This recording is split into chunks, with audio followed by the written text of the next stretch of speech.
Welcome to our YouTube channel. Friends, आज के इस वीडियो में हम बात करने वाले हैं यूपीएससी की चयन प्रक्रिया में एक संसदीय समिति के द्वारा हाल ही में कुछ सुझाव दिए गए हैं। इस वीडियो में हम जानेंगे कि ये संसदीय समिति के द्वारा किस तरीके के सुझावों की मांग यहाँ पे की जा रही है, इसके बारे में इस वीडियो में हम आज बात करने वाले हैं। ओके फ्रेंड्स, 1979 से 3 चरणों में होती चली आ रही है। यहाँ पे इसमें सबसे पहले प्री होता है, फिर मेंस होता है और उसके बाद इंटरव्यू रहता है। आप यहाँ पे देख सकते हैं कि लगभग इस पूरी प्रक्रिया में 15 महीने का टाइम लग जाता है।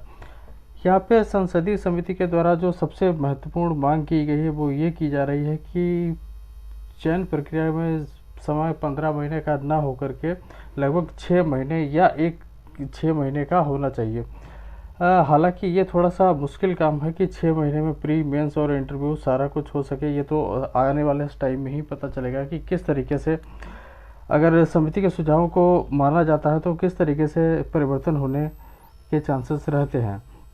यहाँ पे एक मांग की जा रही है विशेषज्ञ समिति सिफारिश बनाने के बारे में, और समान अवसर प्रदान करती है या नहीं करती है, जैसे हिंदी वर्सेस इंग्लिश में समान है या नहीं है, या फिर और तरीके से भी जो समानता के अवसर हैं अभ्यर्थियों के अंतर्गत आने वाले, उनमें समानता की दृष्टि है या नहीं है। इस तरीके के लिए एक समिति का गठन किए जाने की बात की जा रही है। पाठ्यक्रम में बदलाव करने पर भी विचार हो, जाहिर सी बात है अगर समय सीमा को लेकर कुछ भी परिवर्तन होता है तो सिलेबस को भी चेंज करने का यहाँ पे बात की जाएगी।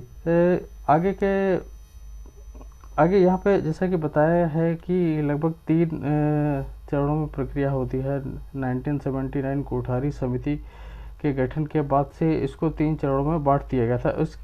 इस प्रक्रिया में लगभग 15 महीने का टाइम लग जाता है। यहाँ पे फरवरी में एप्लीकेशन फॉर्म अप्लाई होना शुरू होता है और उसके बाद जून में पेपर होता है और सितंबर में मेंस होता है और अप्रैल और मई तक आते आते फाइनल रिजल्ट आ पाता है। मई या जून के आते आते फाइनल रिजल्ट आता है। तो ये लगभग 15 महीने का एक लंबा टाइम यहाँ पे लग जाता है, जिसको कम करने की बात इस समिति के द्वारा की गई है।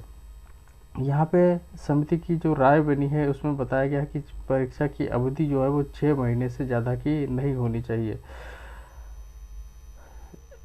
यहाँ पे कहा गया है कि विद्यार्थियों के शारीरिक एवं मानसिक स्वास्थ्य पर प्रभाव पड़ता है, इसलिए समिति की सिफारिश करती है कि यूपीएससी में गुणवत्ता और समझौता के बिना भर्ती चक्र की अवधि को कम करने के लिए कदम उठाए जाने चाहिए।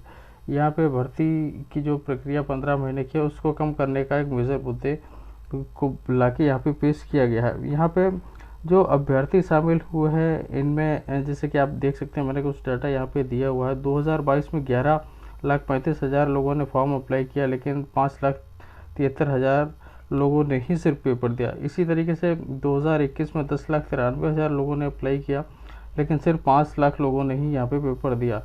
और यहाँ पे बीच में कोविड की वजह से 10 लाख में से सिर्फ 4 लाख लोगों ने ही पेपर दिया। तो ये माना जाता है कि इस समिति ने यह भी सुझाव दिया है कि ऐसा क्या है कि जो फरवरी में 3 महीने पहले जो भी स्टूडेंट अप्लाई कर देते हैं वो 3 महीने के बाद इस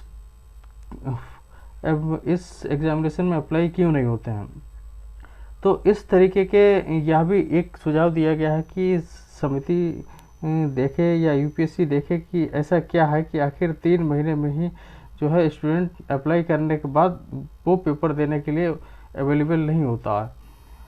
और विशेषज्ञ समिति की जो बनाने की बात यहाँ पे की जा रही है, इसमें समान अवसर हिंदी मीडियम या इंग्लिश मीडियम या और अन्य जो भाषाएं हैं उनके भी समान अवसर हैं या नहीं हैं, इनकी बात की जा रही है। यहाँ पे मैंने हिंदी मीडियम के रिजल्ट को यहाँ पे दिखाया। यहाँ पे अगर आप बीते वर्षों में देखेंगे 2014 से 19, तो 2014 में 2.1% है, 2015 में 4.28% है और ये आते आते 2019 तक 2% ही बचता है। तो इसके लिए एक उम्मीदवारों को या शिक्षित ग्रामीण के लोगों को समान अवसर मिल रहा है या नहीं मिल रहा है, एक विशेषज्ञ समिति बनाने की यहाँ पे सिफारिश इस समिति के द्वारा की गई है। खैर ये तो आने वाले टाइम में ही पता चलेगा कि किस तरीके के परिवर्तन हो सकते हैं और उन परिवर्तनों का क्या परिणाम होंगे ये आने वाले समय में ही देखा जा सकता है। यहाँ पे पाठ्यक्रम के बदलने के पर भी समिति ने अपनी राय प्रस्तुत की है। इन्होंने बताया प्रशिक्षण विभाग डीओपीटी और यूपीएससी को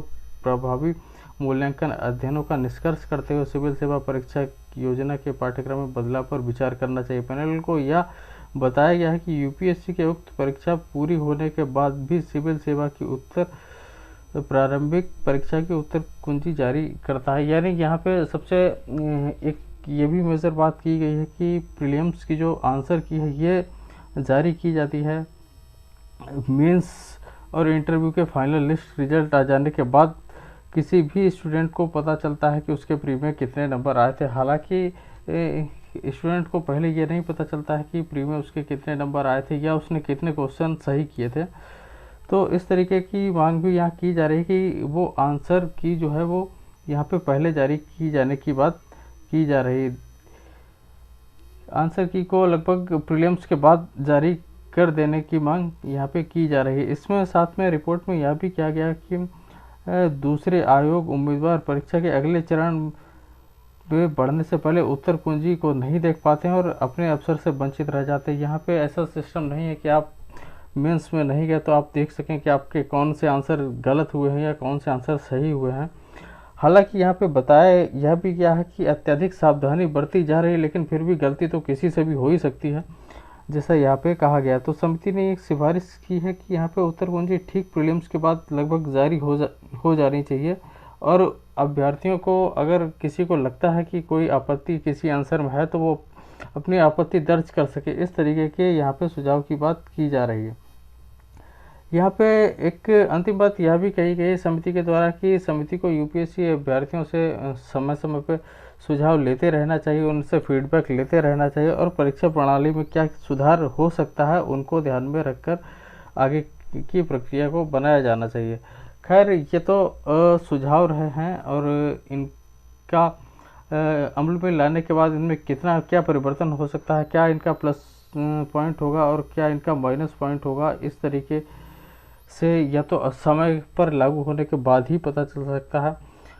और किस तरीके से परिवर्तन होते हैं या तो हो सकता है कि नेक्स्ट ईयर से कुछ इसका आइडिया लग सके।